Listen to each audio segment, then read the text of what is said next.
বৃষ্টি ভাজা এক বিকেলে কলকাতার একটি ছোট্ট ক্যাফেতে বসেছিল অর্ণব। রাত জাগা গল্পে আজ আপনারা শুনবেন ৭ বছর পর দেখা। নতুন নতুন হরর স্টোরিজ, লাভ স্টোরিজ, অ্যাডভেঞ্চারমূলক গল্প শোনার জন্য আমাদের চ্যানেলটি অবশ্যই সাবস্ক্রাইব করুন। হঠাৎ দরজা খুলে ভেতরে ঢুকল একটি মেয়ে। মেয়েটিকে দেখেই অর্ণবের হাত থেকে কফির কাপ পড়ে গেল, কারণ মেয়েটি আর কেউ নয়, ৭ বছর আগে হারিয়ে যাওয়া তার প্রথম প্রেম নন্দিনী। কিন্তু সবচেয়ে অবাক করা বিষয় ছিল, নন্দিনী যেন অর্ণবকে চিনতেই পারল না। সে পাশের টেবিলে বসে নিজের ব্যাগ থেকে একটি বিয়ের কার্ড বের করল। কার্ডের ওপর লেখা নন্দিনী ও অয়ন, বিয়ের তারিখ আর মাত্র ৩ দিন পরে। অর্ণবের মনে পড়ে গেল ৭ বছর আগের সেই শেষ দিন, যেদিন নন্দিনী কোনো কারণ না বলেই তাকে ছেড়ে চলে গিয়েছিল। আজ এত বছর পরে আবার দেখা, কিন্তু কেন? এটাই কি কাকতালীয়, নাকি ভাগ্যের লেখা? অর্ণব অনেকক্ষণ চুপ করে নন্দিনীর দিকে তাকিয়ে রইল। ৭ বছর আগে যেমন ছিল, আজও ঠিক তেমনই, শুধু চোখের নিচে ক্লান্তির ছাপ। নন্দিনী কফি অর্ডার করে জানলার বাইরে বৃষ্টি দেখতে লাগল। অর্ণব সাহস করে তার টেবিলের কাছে গিয়ে বলল, নন্দিনী। মেয়েটি ধীরে ধীরে মাথা তুলল, কয়েক সেকেন্ড তাকিয়ে থেকে বলল, আপনি? অর্ণব অবাক, আমি অর্ণব। নন্দিনী কিছুক্ষণ চুপ করে থেকে হালকা হেসে বলল, দুঃখিত, আমি আপনাকে চিনতে পারছি না।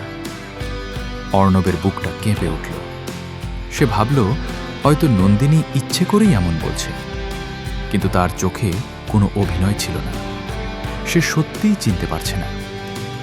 ৭ বছর আগে কলেজের প্রথম দিন, লাইব্রেরিতে বই নিতে গিয়ে দুজনের প্রথম দেখা। একই বই ধরতে গিয়ে দুজনের হাত একসঙ্গে ছুঁয়ে গিয়েছিল। নন্দিনী হেসে বলেছিল, আগে আপনি নিন। সেদিন থেকেই শুরু, একসঙ্গে ক্লাস, একসঙ্গে বৃষ্টি ভেজা রাস্তা, ফুচকা খাওয়া, পরীক্ষার আগে সারা রাত ফোনে পড়া। ৪ বছর কখন কেটে গিয়েছিল তারা বুঝতেই পারেনি। দুজনেই ভেবেছিল এবার বিয়ে করবে, কিন্তু একদিন নন্দিনী হঠাৎ হারিয়ে গেল। ফোন বন্ধ, বাড়ি খালি, কোনো চিঠি নেই, কোনো বিদায় নেই। অর্ণব জিজ্ঞেস করল, তুমি সত্যিই আমাকে চিনতে পারছো না? নন্দিনী কিছুক্ষণ চুপ করে থেকে বলল, প্রায় ৭ বছর আগে আমার একটা বড় দুর্ঘটনা হয়েছিল। তারপর থেকে আমার জীবনের অনেক স্মৃতি হারিয়ে গেছে। অর্ণব যেন পাথর হয়ে গেল। এতদিন সে ভেবেছিল নন্দিনী তাকে ভুলে গেছে, কিন্তু সত্যিটা ছিল, সে সত্যিই মনে রাখতে পারেনি। অর্ণব টেবিলের ওপর রাখা বিয়ের কার্ডটার দিকে তাকালো। তুমি বিয়ে করছো? নন্দিনী মৃদু হেসে বলল, হ্যাঁ, ৩ দিন পর। অয়ন খুব ভালো মানুষ। ও আমার অতীত জানতে চায়নি, শুধু বর্তমানটা গ্রহণ করেছে। অর্ণব কিছু বলল না, তার চোখ ভিজে উঠল। ঠিক তখনই নন্দিনীর ব্যাগ থেকে একটা পুরনো ডায়েরি মেঝেতে পড়ে গেল। অর্ণব সেটা তুলে দিতে গিয়ে দেখল, প্রথম পাতায় ছোট করে লেখা, যদি কোনোদিন আমি সব ভুলে যাই, তবে এই ডায়েরিটা আমাকে আমার ভালোবাসার গল্প মনে করিয়ে দেবে। কিন্তু আশ্চর্যের বিষয়, ডায়েরির সব পাতা একদম ফাঁকা। কে যেন ইচ্ছে করে সব লেখা মুছে দিয়েছে। অর্ণব বুঝতে পারল, এই গল্পের আসল রহস্য এখনো শুরুই হয়নি। অর্ণব ডায়েরিটা হাতে নিয়ে কিছুক্ষণ চুপ করে রইল। সে স্পষ্ট মনে করতে পারছিল, এই ডায়েরিটা সেই নন্দিনীকে জন্মদিনে উপহার দিয়েছিল। প্রথম পাতায় নিজের হাতেই লিখেছিল, আমাদের গল্প কোনোদিন শেষ হবে না। কিন্তু এখন ডায়েরির সব পাতা সাদা। নন্দিনী অবাক হয়ে বলল, এটা কি আগে থেকে এমনই ছিল? অর্ণব মিথ্যে হাসি দিয়ে বলল, হয়তো। সে বুঝল, এখনই সব সত্যি বলা ঠিক হবে না। হঠাৎ একটি ফোন, ঠিক তখনই নন্দিনীর ফোন বেজে উঠল। স্ক্রিনে লেখা, অয়ন কলিং। নন্দিনী ফোন ধরে হেসে বলল, হ্যাঁ, আমি বের হচ্ছি। 5 মিনিট পর একজন ভদ্র শান্ত স্বভাবের ছেলে ক্যাফেতে ঢুকল। সেই অয়ন। অয়ন এগিয়ে এসে বলল, আপনি অর্ণব? অর্ণব অবাক হয়ে বলল, আপনি আমার নাম জানলেন কিভাবে? অয়ন হাসল। নন্দিনী বাড়িতে একদিন আপনার নাম বলেছিল, যদিও ও আপনাকে চিনতে পারে না, কিন্তু নামটা ওর মুখে এসেছিল। অর্ণব আরও অবাক হয়ে গেল। নন্দিনী বাইরে গাড়িতে বসতেই অয়ন ধীরে ধীরে বলল, আমি একটা কথা বলতে চাই। দুর্ঘটনার পর নন্দিনী শুধু স্মৃতি হারায়নি, ওর ব্রেনে একটা বিরল সমস্যা ধরা পড়েছে। ডাক্তার বলেছেন হয়তো ওর হাতে খুব বেশি সময় নেই। অর্ণবের পায়ের নিচ থেকে যেন মাটি সরে গেল। কতদিন? অয়ন মাথা নিচু করে বলল, হয়তো 6 মাস, হয়তো 1 বছর, কেউ জানে না। অয়ন বলল, আমি জানি। নন্দিনী একসময় আপনাকে খুব ভালোবাসত। যদিও সে এখন কিছুই মনে করতে পারে না, তবুও আমি চাই বিয়ের আগে ওর জীবনের হারিয়ে যাওয়া স্মৃতিগুলো অন্তত একবার ফিরে পাক। অর্ণব অবাক হয়ে বলল, আপনি নিজেই এটা চাইছেন?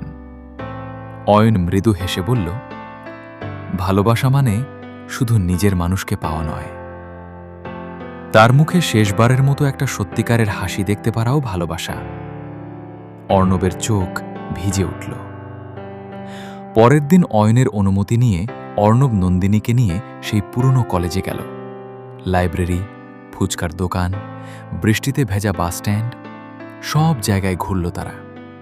নন্দিনী বারবার মাথায় হাত দিয়ে বলছিল, কেন যেন মনে হচ্ছে আমি আগে এখানে এসেছি। ঠিক তখন কলেজের পুরনো আম গাছটা সামনে দাঁড়াতেই নন্দিনীর চোখে হঠাৎ জল চলে এলো। সে কাপা গলায় বলল, অর্ণব, এই নামটা আমি আগে কোথাও শুনেছি। অর্ণব চুপ করে দাঁড়িয়ে রইল। তার মনে হলো হয়তো স্মৃতিগুলো ধীরে ধীরে ফিরে আসছে। পরের দিন ছিল নন্দিনীর বিয়ের আগের দিন। অর্ণব সারা রাত ঘুমাতে পারেনি। তার মনে শুধু একটাই প্রশ্ন, সত্যিটা কি নন্দিনীকে বলবে, নাকি চিরদিনের মতো নিজের ভালোবাসাকে বুকের ভেতর লুকিয়ে রাখবে? সন্ধ্যায় নন্দিনী হঠাৎ অর্ণবকে ফোন করল, একবার দেখা করতে পারবে? অর্ণব শহরের সেই পুরনো লেকের ধারে গেল। নন্দিনী বেঞ্চে একা বসেছিল। সে বলল, আজ সারাদিন আমার মাথায় অদ্ভুত অদ্ভুত ছবি ভেসে উঠছে। একটা ছেলে, বৃষ্টি, একটা লাল ছাতা আর একটা ডায়েরি। আমি কিছুই বুঝতে পারছি না। অর্ণব ধীরে ধীরে নিজের ব্যাগ থেকে একটা পুরনো ছবি বের করল। ছবিতে কলেজের অনুষ্ঠানে দুজন একসঙ্গে হাসছে। নন্দিনী ছবিটা হাতে নিয়ে অনেকক্ষণ তাকিয়ে রইল। হঠাৎ তার চোখ দিয়ে জল গড়িয়ে পড়ল। সে কাঁপতে কাঁপতে বলল, অর্ণব, আমি সব মনে করতে পারছি। সে কান্নায় ভেঙে পড়ল। আমি তোমাকে ছেড়ে যেতে চাইনি। দুর্ঘটনার পর আমি কিছুই মনে রাখতে পারিনি। দুজনে অনেকক্ষণ চুপ করে বসে রইল। শেষে নন্দিনী বলল, আমি বিয়েটা ভেঙে দেব। অর্ণব সঙ্গে সঙ্গে মাথা নাড়ল। না, অয়ন তোমাকে কখনো ঠকায়নি।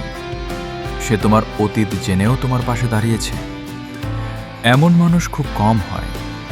নন্দিনী কাঁদতে কাঁদতে বলল, কিন্তু আমি তো তোমাকেই ভালোবাসি। অর্ণব চোখের জল লুকিয়ে হেসে বলল, সত্যিকারের ভালোবাসা সবসময় নিজের জন্য হয় না। কখনো কখনো প্রিয় মানুষটার ভালো থাকার জন্য তাকে ছেড়ে দিতেও হয়। পরের দিন বিয়ের মণ্ডপে অয়ন অর্ণবকে দেখে এগিয়ে এলো। অয়ন বলল, তুমি এসেছে? অর্ণব হেসে বলল, আজ তোমাদের জন্য শুভকামনা জানাতেই এসেছি। ঠিক তখন নন্দিনী লাল শাড়ি পরে মণ্ডপে এলো। দূর থেকে একবার অর্ণবের দিকে তাকালো। চোখে জল, কিন্তু মুখে শান্ত একটা হাসি। সে বুঝে গিয়েছিল, কিছু ভালোবাসা একসঙ্গে না থেকেও সারা জীবন বেঁচে থাকে। বিয়ে সম্পন্ন হলো। অর্ণব নীরবে সেখান থেকে চলে গেল। একদিন অর্ণব একটি বইমেলায় নিজের প্রথম উপন্যাস প্রকাশ করল। বইয়ের নাম শেষ চিঠি। প্রথম পাতায় লেখা ছিল, কিছু মানুষ আমাদের জীবনে থাকার জন্য আসে না, ভালোবাসার আসল অর্থ শিখিয়ে দেওয়ার জন্য আসে। দূরে দাঁড়িয়ে নন্দিনী আর অয়ন বইটা কিনছিল। নন্দিনী বইয়ের প্রথম পাতাটা পড়ে মুচকি হাসল।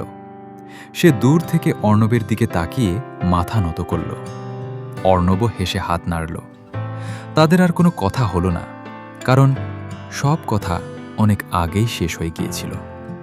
শুধু ভালোবাসাটা থেকে গিয়েছিল। রাতজাগা গল্পে আজ আপনারা শুনছিলেন ৭ বছর পর দেখা। আমরা আবার ফিরে আসব কোনো এক নতুন গল্প নিয়ে।